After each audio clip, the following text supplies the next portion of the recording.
প্ৰথমতে যেতিয়া আজি আমাৰ বৰুৱা ছাৰে বক্তব্য আগবঢ়াওঁতে কৈছিল যে নিজৰ কোলাতে কেনেকৈ নিজৰ কন্যাক তেখেতে হেৰুৱাবলগীয়া হ'ল, সেইখিনি সময়ত আমি সকলোৱে আৱেগিক হৈ পৰিছিলোঁ। মই দেখিছিলোঁ মঞ্চত উপবিষ্ট আটাইকেইজন বিশিষ্ট ব্যক্তিৰ দুচকু সেমেকি গৈছিল, আমাৰো সেমেকি গৈছিল। সেই মুহূৰ্তত মই ভাবিছিলোঁ যে আজি কেনেকুৱা কেইষাৰমান কথা যদি মই ইয়াত ক'ব পাৰোঁ, যি কেইষাৰ কথাৰে হয়তো আমাৰ বৰুৱা ছাৰ আৰু দীপ্তি বাইদেউৰ বুকুত যি এটুকুৰা ঘাঁ লাগি আছে, সেই ঘাঁটুকুৰাক অকণমান উপশম কৰিব পাৰিব। গীতাত এষাৰ কথা লিখা আছে যে আমাৰ আত্মা দুটি, এটা আত্মা হৈছে সাধাৰণ আত্মা আৰু আনটো আত্মা হৈছে উত্তম আত্মা। এই দুয়োটা আত্মাক দুটি চৰাইৰ লগত তুলনা কৰা হৈছে। সাধাৰণ যিটো আত্মা, সেই আত্মাটো হৈছে নাচি বাগি থকা এজনী চৰাই, ফল মূল খাই একেবাৰে আনন্দত আছে। আৰু যিটো উত্তম আত্মা নামৰ সেই চৰাইটোৱে কিন্তু আমন জীৱনকৈ এজোপা গছত বহি আছে। সেই নাচি বাগি থকা চৰাইজনী হৈছে সাধাৰণ আত্মা, সেয়া আমি, যি পৃথিৱীৰ ফলবোৰ আমি ভোগ কৰিছোঁ, আনন্দ মনেৰে নাচি বাগি আছো, কিন্তু জীৱনৰ প্ৰতিটো দিন আমি জীৱনৰ যিটো চৰম সত্য, সেই সত্যটো বৰ যন্ত্ৰণাকাতৰভাৱে আঁকোৱালি ল'বৰ কাৰণে আগুৱাই গৈ আছো। আৰু উত্তম আত্মাটি হৈছে আমন জীৱনকৈ সেই গছৰ ডালত বহি থকা শান্তি চৰাই। কাৰণ সেই উত্তম আত্মা নামৰ চৰাইটিয়ে গম পাইছে যে এই কদৰ্যতাৰে ভৰা পৃথিৱীখন আমাৰ নিচিনা আত্মাৰ কাৰণে নহয়। গতিকে ভগৱানেও গম পাইছে যে আমন জীৱনকৈ বহি থকা এই উত্তম আত্মাটি এই পৃথিৱীৰ কদৰ্যতা ভোগ কৰি থাকিবৰ কাৰণে নহয়। গতিকে এওঁক পৃথিৱীৰ পৰা মই লৈ যাওঁ আৰু মোৰ চৰণত স্থান দিওঁ। আৰু আমাৰ মৰমৰ নীলাক্ষীও হৈছে সেই উত্তম আত্মা, যিটো উত্তম আত্মাক ভগৱানে এই পৃথিৱীৰ কদৰ্যতাবোৰ, এই পৃথিৱীৰ যন্ত্ৰণাবোৰ ভোগ কৰিবলৈ নিদি তেখেতৰ শ্ৰীচৰণত স্থান দিছিলগৈ। গতিকে নীলাক্ষী ভগৱানৰ কাষত খুব সুন্দৰকৈ আছে। আৰু এগৰাকী নীলাক্ষীয়ে হাজাৰ গৰাকী নীলাক্ষীক পোহৰ বিলাবৰ কাৰণে এই পৃথিৱীৰ পৰা কায়িকভাৱে আঁতৰি গুচি গৈছে। গতিকে নীলাক্ষী আছিল, আছে আৰু থাকিব। আৰু নীলাক্ষীৰ প্ৰতি সন্মান জনাই পিতৃ মাতৃ তথা নিজৰ ভাতৃ তথা নিজৰ নবৌৱেক তেখেতলোকে বা পৰিয়ালে যিখিনি কাম কৰি গৈছে, আপোনালোকে যিখিনি কাম কৰি গৈছে, তাৰ কাৰণে আপোনালোক আমাৰ কাৰণে, সমাজৰ কাৰণে আদৰ্শ আৰু আদৰৰ প্ৰতীক। গতিকে আপোনালোক সকলোৰে কাৰণে এটি নিজেই হাততালি মাৰিবৰ কাৰণে মই অনুৰোধ জনাইছো। আজি ইয়াত কেইবাগছিও বন্তি জ্বলি উঠিছে।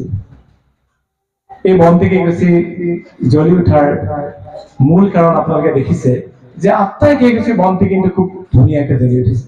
দেখিছেনে? এগছিও বন্তি কিন্তু ইয়াত নুমাই যোৱা নাই। তেনেকুৱা এটা মই কাহিনী পঢ়িছিলো। সেই কাহিনীটো এনেধৰণৰ আছিলে, সৰগত ফুটুকা ফুটুকি বগা ফ্ৰক চোলা পিন্ধি কেইজনীমান ছোৱালীয়ে হাতত এগছি এগছি বন্তি লৈ খেলা ধূলা কৰি আছে। সেই ছোৱালী বিলাকৰ মাজত কিন্তু এজনী কণমানিৰ বন্তি গছি পাৰে প্ৰতি নুমাই নুমাই গৈছে, পাৰে প্ৰতি নুমাই নুমাই গৈছে। তেতিয়া সেই স্বৰ্গৰ ৰজাক এজন দেৱদূতে সুধিছে যে মহাৰাজ, সকলোৰে বন্তিবিলাক ইমান উজ্জ্বলকৈ জ্বলি আছে, কিন্তু এই অকণমানিজনীৰ বন্তি গছ কিয় বাৰে প্ৰতি নুমাই গৈছে আৰু কিয় তেওঁ আন্ধাৰত থাকিবলগীয়া হৈছে? তেতিয়া ভগৱানে কৈছিল, যিসকল ছোৱালীৰ হাতত সেই বন্তি গছ জ্বলি আছে, তেওঁলোকৰ ঘৰৰ মানুহে দুখ কৰি চকুলো টুকি থকা নাই। আৰু যিগৰাকী ছোৱালীৰ বন্তি গছ নুমাই গৈছে বাৰে প্ৰতি, সেয়া তেওঁলোকৰ পৰিয়ালৰ মানুহে চকুলো টুকি আছে। আৰু সেই চকুলো বাৰে প্ৰতি বন্তি গছত পৰি সেই বন্তিৰ যি শিখা সেয়া নিৰ্বাপিত হৈ গৈছে আৰু আন্ধাৰত আছে। আমিও যদি নীলাক্ষীৰ কাৰণে দুখ কৰি থাকো, তেতিয়াহ'লে সৰগত কিন্তু নীলাক্ষীয়ে এই পোহৰ কম পাব। গতিকে ইমানখিনি মানুহ সমবেত হৈ নীলাক্ষীৰ কাৰণে আজি বন্তি জ্বলাই আছে। গতিকে নীলাক্ষী পোহৰতে আছে, সুখেৰে আছে, কুশলে আছে আৰু আমাক সকলোকে আশীৰ্বাদৰ বৰষুণে জীপাল কৰি ৰাখিছে। আৰু এষাৰ কথা মই ক'বলৈ বিচাৰিছো, সেইষাৰ কথা হৈছে, সেয়াও অকণমান আধ্যাত্মিকতাৰ কথা। সেয়াও মই ক'বলৈ পালে আপোনালোকে সুখী হ'ম যদি আপোনালোকে আৰু অকণমান ধৈৰ্য ধৰি থাকিব পাৰে। সেয়া হৈছে যে এদিন ভগৱান শ্ৰীকৃষ্ণ ৰুক্মিণীৰ লগত শয্যাত আছিল। তেতিয়া ভগৱান শ্ৰীকৃষ্ণই হঠাৎ ৰাতি ৰাধা ৰাধা বুলি মাতিবলৈ ধৰিলে। যেতিয়া ৰাধা ৰাধা বুলি তেওঁ মাতিবলৈ ধৰিলে, সেইখিনি সময়তে ৰুক্মিণী সাৰ পালে আৰু ৰুক্মিণীৰ খং উঠিলে যে আমি তিনিগৰাকী তেওঁৰ কাষত আছো, কিন্তু তাৰ পিছতো তেওঁ কি কৰিছে যে ৰাধাকে অন্তৰত ৰাখিছে আৰু ৰাধাকে তেওঁ মনত পেলাই আছে। আৰু পাছৰ দিনা ৰুক্মিণীয়ে সত্যভামাহঁতক মাতি আনি কলেহি, জাম্বুৱন্তী সত্যভামাক মাতি আনি কলেহি যে চোৱা, আমি ভগৱান শ্ৰীকৃষ্ণৰ কাষত সদায় থাকো, কিন্তু তেওঁ আজি নিশা ৰাধা ৰাধাকেহে মাতি আছে। গতিকে ৰাধাক ভগৱান শ্ৰীকৃষ্ণই বহুত বেছি ভাল পায় আৰু ৰাধাই ভগৱান শ্ৰীকৃষ্ণক কিমান ভাল পায় তাৰ এক পৰীক্ষা ল'ম আৰু আমি লগে লগে তাৰ এক প্ৰতিশোধো ল'ম। সাধাৰণতে ৰুক্মিণীৰ মনত তেনেকুৱা কথা নাহে, কিন্তু এইখিনি সময়ত ৰুক্মিণীৰ যি নাৰীৰ স্বভাৱসুলভ মানে চেতনা, সেই চেতনা জাগ্ৰত হ'ল আৰু তেওঁলোকে ভাবিলে যে ৰাধাৰ ওপৰত আমি এক প্ৰতিশোধ ল'ম। তেতিয়া কি হ'ল, ৰাধালৈ তেওঁলোকে গাখীৰ উতলালে, গাখীৰ তপতালে। ইমানে গাখীৰ তপতালে, ইমান গৰম কৰিলে যে চাদৰৰ চাদৰৰ ওপৰতে সেই গাখীৰৰ বাতিটো ল'ব পাৰে।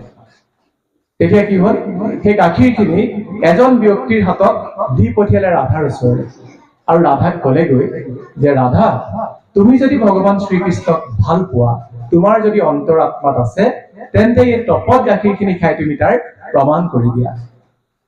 তেতিয়া ৰাধাই কি কৰিলে, কোনো প্ৰতিবাদ নকৰাকৈ, কোনো চাদৰৰ তৰপত গাখীৰ নৰখাকৈ সেই গাখীৰ বাতি তেওঁ পান কৰিলে। আৰু যেতিয়া পান কৰিলে, তেতিয়া ৰাধাৰ ভিতৰটো গোটেই জ্বলি গ'ল, গোটেই ফোঁহা উঠি গ'ল, জ্বলি গ'ল। আৰু তাৰ পিছৰ দিনাৰ পৰা দেখা গ'ল যে ভগৱান শ্ৰীকৃষ্ণৰ গাত গোটেই পানী জ্বলাৰ গোটেই ফোঁহা উঠিলে আৰু তেওঁ বিচনাৰ পৰা উঠিব নোৱাৰা হ'ল। বহুত কবিৰাজ আহিলে আৰু অৱশেষত নাৰদ মুনি আহিলে। তেতিয়া নাৰদ মুনিয়ে এষাৰ কথা ক'লে যে তোমালোক যিগৰাকী পত্নীয়ে আটাইতকৈ ভগৱান শ্ৰীকৃষ্ণক ভাল পোৱা, তেওঁলোকৰ পদৰ জল ভগৱান শ্ৰীকৃষ্ণক পান কৰিবলৈ দিয়া আৰু তেতিয়াই তেওঁ সুস্থ হৈ উঠিব। ৰুক্মিণীয়ে প্ৰথম সেই কামটো কৰিবলৈ বেয়া পালে। সত্যভামাই ক'লে মোতকে আৰু ভগৱান শ্ৰীকৃষ্ণক কোনে ভাল পাব পাৰে, গতিকে মই কি কৰো, মোৰ পদৰ জল খাওঁ। ভগৱান শ্ৰীকৃষ্ণই পদৰ জল খালে, কিন্তু ভাল নহলে। জাম্বৱন্তীও দিলে, খুব মানে নিজৰ মনতে দুখ অনুভৱ কৰি তেখেত ভাল হৈ নুঠিলে। তাৰপিছত ৰাধাৰ কাষলৈ যোৱা হ'ল। ৰাধাক যেতিয়া এই কথাষাৰ ক'লে, তেতিয়া ৰাধাই লগে লগে সেই পদৰ জল দি পঠিয়ালে আৰু ভগৱান শ্ৰীকৃষ্ণই পান কৰিলে আৰু লগে লগে তেখেত নৰিয়াৰ পৰা সুস্থ হৈ উঠিল। আৰু যেতিয়া নৰিয়াৰ পৰা সুস্থ হৈ উঠিল, তেতিয়া ৰুক্মিণী এদিন সুধিলে যে প্ৰভু, আমি তোমাৰ কাষতে থাকো, আমি তোমাক পদৰ জল দিলো, কিন্তু তুমি সুস্থ হৈ নুঠিলা, গতিকে ৰাধাই দিয়া পদৰ জল তুমি গ্ৰহণ কৰি কেনেকৈ সুস্থ হৈ উঠিলা? তেতিয়া ভগৱান শ্ৰীকৃষ্ণই ক'লে যে তুমি যদি মোক প্ৰকৃততে ভাল পোৱা, পাপ পুণ্যৰ কথা নাভাবিলাহেঁতেন, তুমি মোৰ প্ৰাণটোৰ কাৰণে পদৰ জল দিলাহেঁতেন।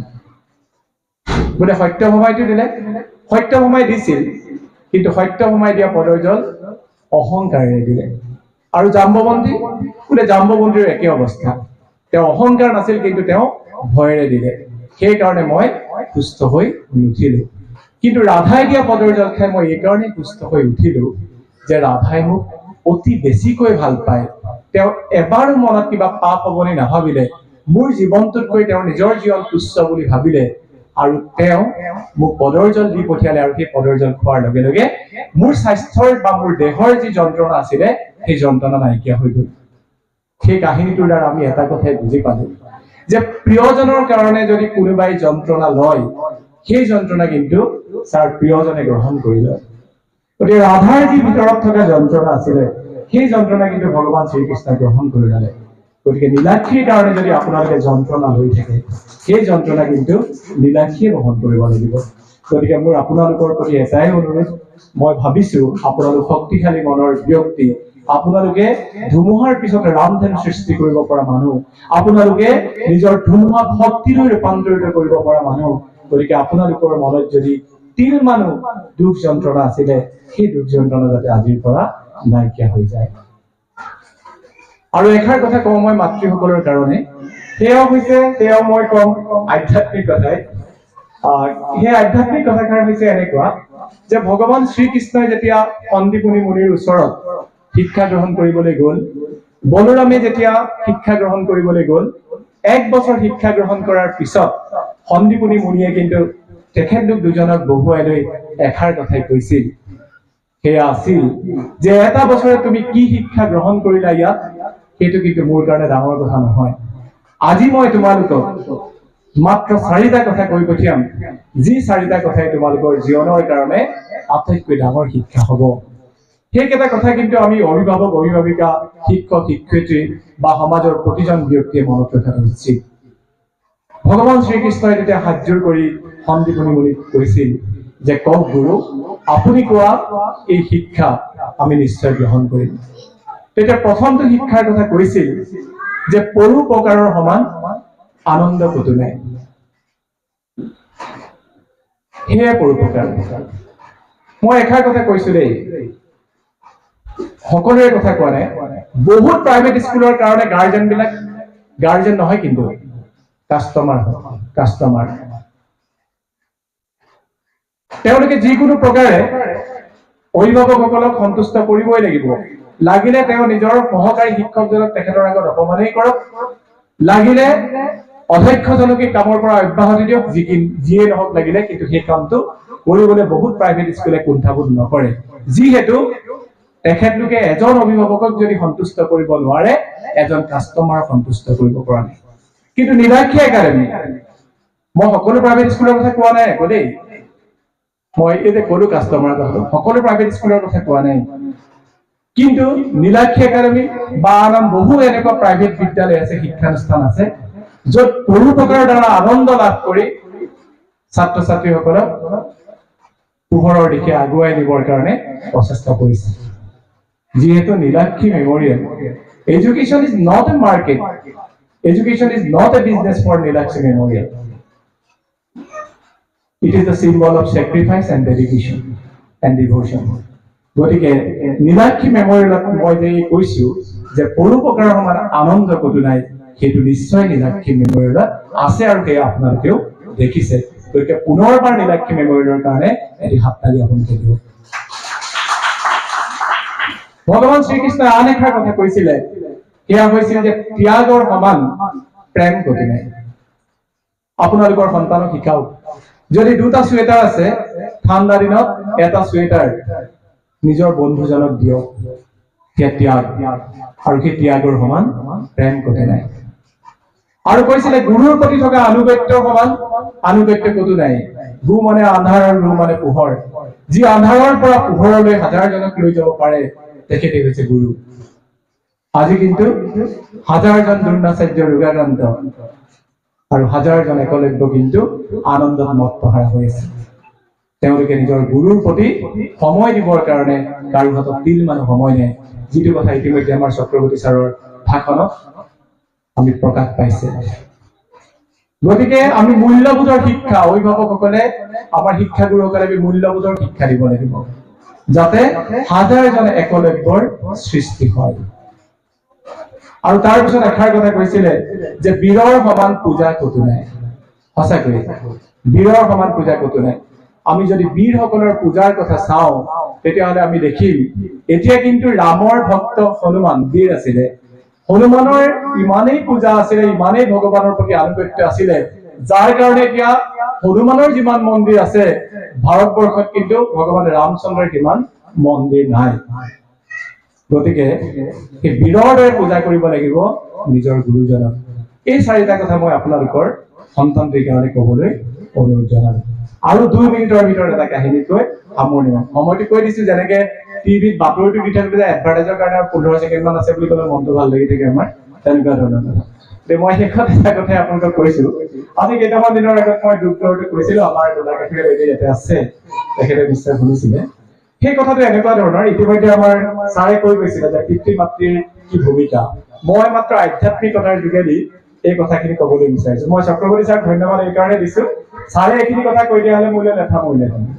আপুনি নকলে যে সেইকাৰণে মই ক'ব পাৰিছো সেই কথাটো এনেকুৱা ধৰণৰ যে আমাক এটা প্ৰশ্ন যদি কোনোবাই কৰে যে প্ৰহ্লাদে কিয় ভগৱানৰ প্ৰতি তেওঁৰ ইমান ভক্তি কিয় উপজিলে, আমি তেতিয়া সকলোৱে কম যে মাতৃৰ গৰ্ভত থাকোতে প্ৰহ্লাদে নাৰদৰ মুখে ভগৱানৰ নাম শুনিছিলে। কিন্তু তাৰ আগতে এটা কাহিনী আছে, কেৱল মাতৃয়ে ভগৱানৰ নাম ললেই নহব, পিতৃও ল'ব লাগিব। এষাৰ কথা মনত ৰাখিব, ভালকে যদি ল'ৰা বা ছোৱালীকে পাছ কৰে দেউতাকৰ কৃতিত্ব, আৰু যদি বেয়াকে পাছ কৰিবলৈ হয় তেতিয়াহ'লে মাকৰ সেইটো ডিগ্ৰী, হয় নে নহয়? দেউতাকে কব ভালকে পাছ কৰিলে কব যে মই ইমান ব্যৱসায় বাণিজ্য কৰো, চাকৰি তাকৰি কৰো, চব যোগাৰ দি আছো না, সেইকাৰণে ভালকে পাছ কৰিলে। আৰু যদি বেয়াকে পাছ কৰিবলৈ হয় তেতিয়া কব মইতো দিনৰ দিনটো ঘৰত নাথাকোৱে, মাকজনীহে চাব লাগে, চব বৰবাদ কৰিলে, মানে উঠিলেও কাটিল বহিলেও কাটিল, গতিকে মাকৰ দায়িত্বটো অত্যাধিক। মই এই কাহিনীটো কৈছো শুনক, যে প্ৰহ্লাদ কিয় ভগৱানৰ প্ৰতি তেওঁৰ ইমান ভক্তি হল আৰু কেনেকৈ তেওঁ দৈত্যৰ 21 কুলক কেনেকৈ উদ্ধাৰ কৰিলে।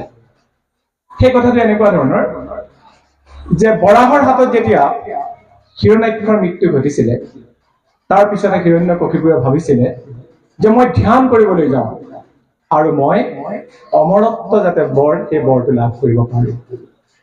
আৰু সেইকাৰণে এদিন কয়াধু, তেওঁৰ পত্নী কয়াধুক হিৰণ্যকশিপুৰে কলে যে কয়াধু, মই কালিলৈ হিমগিৰি অৰ্থাৎ হিমগিৰি পৰ্বতলৈ মই যাম আৰু মই তাতে ধ্যান কৰিম যাতে মই অমৰত্ব বৰ লাভ কৰিব পাৰো আৰু যাতে আমাৰ দৈত্যকুল বাচি থাকিব পাৰে। তেতিয়া কয়াধুৱে কলে যে স্বামী, আপোনাক মই স্বাগত সম্ভাষণ জনাইছো, আপুনি যাওক, কাৰণ আপুনি গলে আমাৰ দৈত্যৰ যি বংশ সেই দৈত্যৰ বংশ বাচি যাব আৰু আপুনি অমৰত্ব বৰ লাভ কৰিব পাৰিব। তেতিয়া হিৰণ্যকশিপুৰে পুনৰ কলে, কিন্তু কয়াধু মই কেতিয়া উভতি আহো তাৰ কোনো হিচাপ নাই, হয়তো যুগ যুগ লাগিব পাৰে। তেতিয়া কয়াধুৱে হাতযোৰ কৰি স্বামী হিৰণ্যকশিপুৰক কলে যে স্বামী, আপুনিতো কালিলৈ গুচি যাব ধ্যান কৰিবৰ কাৰণে, গতিকে আপুনি আজিৰ দিনটো মোক দিয়ক, আপোনাৰ লগত মই দুষাৰিমান কথা পাতিম। আৰু সেইদিনা পুৱাৰ পৰা কয়াধুৱে হিৰণ্যকশিপুৰৰ লগত কথা পাতিবলৈ আৰম্ভ কৰিলে। ৰাজ্যৰ কথা, সমাজৰ কথা, দৈত্যকুলৰ কথা, সেই সকলোবিলাক কথা পাতি থাকোতেই হঠাৎ দেখিলে, শুনিবলৈ পালে এটা শুক চৰাই, শুক মানে ভাটৌ চৰাই, এটা শুক চৰাই বাহিৰত নাৰায়ণ নাৰায়ণ বুলি মাত লগাইছে। তেতিয়া কয়াধুৱে হিৰণ্যকশিপুৰক সুধিছে, স্বামী, এই চৰাইটোৱে যে মাতিছে কি বুলি মাতিছে বাৰু? তেতিয়া হিৰণ্যকশিপুৰে কৈছে, নাৰায়ণ বুলি মাতিছে। কি বুলি মাতিছে স্বামী? নাৰায়ণ বুলি। বাৰে প্ৰতি কয়াধুৱে কথাৰ মাজে মাজে হিৰণ্যকশিপুৰক এটা কথাই সুধি আছে যে সেই শুক চৰাইটোৱে কি বুলি মাতিছিল স্বামী? বোলে নাৰায়ণ বুলি মাতিছিল। তেনেধৰণে তেওঁলোকে দিনৰ দিনটো কথা পাতি আছে আৰু যেতিয়া সন্ধিয়া হল, সেই সন্ধিয়াৰ সময়ত তেতিয়া কয়াধুৱে ভাবিছে, আজিয়ে মোৰ উত্তম দিন আৰু এই উত্তম দিনটোতে মই সন্তান সম্ভৱা হব লাগিব আৰু মোৰ যি দৈত্যকুল সেই দৈত্যকুল মই বচাব লাগিব। তেতিয়া যেতিয়া ৰাতি হল, তেওঁলোক যেতিয়া শয়নত আছে, তেতিয়া বাৰম্বাৰ কয়াধুৱে হিৰণ্যকশিপুৰক এটাই প্ৰশ্ন কৰিছে যে স্বামী, দিনত যে আজি চৰাইটোৱে মাতিছিল কি বুলি মাতিছিল? তেতিয়া হিৰণ্যকশিপুৰে কৈছিল, নাৰায়ণ বুলি মাতিছিল। আকৌ বিনম্ৰতাৰে একেটা প্ৰশ্নকে হিৰণ্যকশিপুৰক সুধিছিল, কিন্তু আচৰিত কথা, দৈত্য ৰজা যদিও কিন্তু সেইদিনা হিৰণ্যকশিপুৰৰ খং উঠা নাছিল। তেওঁ প্ৰতিবাৰে কৈ আছিল, নাৰায়ণ বুলি মাতিছিল, নাৰায়ণ বুলি মাতিছিল। আৰু সেই নাৰায়ণৰ নাম উচ্চাৰণ কৰি থকাৰ সময়তে সন্তান সম্ভৱা হৈছিল বা গৰ্ভত সন্তান ধাৰণ কৰিছিল কয়াধুৱে।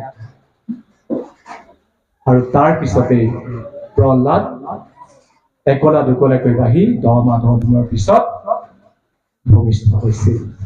এই কাহিনীটো আমাক এষাৰ কথা শিকাই যায় যে এগৰাকী মাতৃ কেৱল ধৰ্মপৰায়ণ হলেই নহব, এজন পিতৃও ধৰ্মপৰায়ণ হব লাগিব। আপোনাৰ স্বামী যদি অবাতে গৈছে, তাৰ কাৰণে কিন্তু জগৰীয়া স্বামীজন যিমান, আপুনিও কিন্তু সিমানেই জগৰীয়া। আপোনাৰ স্বামীয়ে যদি মদ খাই আহি এটা দুৰ্ঘটনাত পৰিছে, আৰু আপুনি যদি বেলেগক উদাহৰণ দিয়ে যে তোমাৰ মানুহজনো বাইকৰ পৰা পৰেহি, তেওঁ জানো মদ খায়, তাৰ মানে আপুনি পৰোক্ষভাৱে আপোনাৰ স্বামীক অনুপ্ৰেৰণা যোগালে যে মদ নোখোৱা মানুহ বাইকৰ পৰা পৰে, গতিকে তুমিও বাইকৰ পৰা পৰিছা, কোনো কথা নাই। সেয়া নহয়। গতিকে এটি সন্তান জন্ম হবৰ কাৰণে আমাক 7টা ধাতুৰ প্ৰয়োজন হয়। 4টা ধাতু থাকে পিতৃৰ ফালৰ পৰা, 3টা ধাতু থাকে মাতৃৰ ফালৰ পৰা। গতিকে সেই মাতৃসকল, আপোনালোকক এটাই অনুৰোধ জনাইছো, এজন যদি পিতৃ বেয়া হয় তেতিয়াহ'লে হয়তো এটা পৰিয়াল বেয়া হ'ব, এটা সমাজ বেয়া হ'ব, কিন্তু এগৰাকী মাতৃ যদি অবাতে যায় তেতিয়াহ'লে কিন্তু এটা জাতি অবাতে যাব। সেই কথাষাৰ কৈ মই পিতৃসকলক এটা সুৰুঙা দিয়া নাই বেয়া হবৰ কাৰণে, কিন্তু মাতৃসকলৰ শ্ৰীচৰণত সেৱা জনাইছো। আপোনালোকে চাৰে কবৰগতে দেৱী দুৰ্গাৰো ৰূপ ল'ব পাৰে, আপোনালোকে আই লক্ষ্মীৰ ৰূপ ল'ব পাৰে। গতিকে পৰিয়ালটো মসৃণতাৰে আগুৱাই নিবৰ কাৰণে সিংহভাগ দায়িত্ব কিন্তু আপোনালোকৰ। আবেলি হৈ আহিছে, আবেলি হৈ অহাৰ লগে লগে নামঘৰত দবাৰ কোব কৰিছে। সেই নামঘৰৰ দবাৰ কোবৰ 3টা দৰ অৰ্থকৈ মই মোৰ বক্তব্য সামৰণি মাৰিম 30 ছেকেণ্ডৰ ভিতৰত। ভগৱান ব্ৰহ্মাৰ এখন শিক্ষানুষ্ঠান আছিল। সেই শিক্ষানুষ্ঠানত যেতিয়া ছাত্ৰ ছাত্ৰীসকলে অধ্যয়ন কৰি ওলাই যায়, তেতিয়া মূল দুৱাৰৰ ওচৰত 3টা দ উচ্চাৰণ কৰি থৈ যাব লাগে। 3টা দ উচ্চাৰণ কৰি থৈ যাব লাগে, আৰু সেই শিক্ষানুষ্ঠানৰ পৰা তেওঁলোকে মূল যিকেইটা কথা শিকি গ'ল, সেই 3টা দ কিন্তু তাতেই নিহিত হৈ আছে। সেইকাৰণে নামঘৰৰ দবাৰ কোবত কোৱা হয় দ দ ডট ডট দ ডট ডট দ ডট ডট দ ডট ডট দ, অৰ্থাৎ দয়া কৰা, দুৰ্বলীৰ প্ৰতি দয়া কৰা, আৰ্তজনৰ ওচৰত দয়া কৰা, দমন কৰা, নিজৰ ইন্দ্ৰিয়ক দমন কৰা। নিজৰ ইন্দ্ৰিয়ক দমন কৰিলেহে দেহ আৰু আত্মা আমি দুটা কৰিব পাৰিম, আমি জিতেন্দ্ৰিয় হ'ব পাৰিম। আৰু আনটো হৈছে দান কৰা। গতিকে দানৰ সমান পুণ্য আন একো নাই। অভয় দান, ভূদান আৰু কোৱা হৈছে গোদান। এই 3টা দানৰ সমান আন দান একো নাই। এই যে আমি কৈছো নীলাক্ষীৰ লগত আমি আছো নহয়, সেয়া অভয় দান, তাতকে আৰু পুণ্য একো নাই। এই যে অনুশীলনৰ লগত আপোনালোক আছে নহয়, অভয় দান, তাতকৈ আৰু পুণ্য একো নাই। মই পুনৰবাৰ আপোনালোকক ধন্যবাদ আৰু কৃতজ্ঞতা জনাইছো, সেৱা জনাইছো। খুব ধৈৰ্যৰে আপোনালোকে আমাৰ কথাখিনি শুনি থাকিলে, আমাৰ চক্ৰৱৰ্তী ছাৰৰ বক্তব্য শুনিলে। গতিকে আপোনালোকৰ নিচিনা শ্ৰোতাৰ আগত দুখাৰ কথা কবলৈ পাই আমি সুখী হলো। শেষত পুনৰবাৰ কৈছো, আপোনাৰ সন্তানক কৈ এষাৰ কথা যি কবলৈ নাপাহৰিব, সেই নামঘৰৰ দবাৰ কোব দ দ ডট ডট দ ডট ডট দ ডট ডট দ, দয়া কৰা, দমন কৰা, দান কৰা। পুনৰবাৰ সকলোৰে চৰণত সেৱা জনাই মোৰ বক্তব্য সামৰণি মাৰিছো। ধন্যবাদ।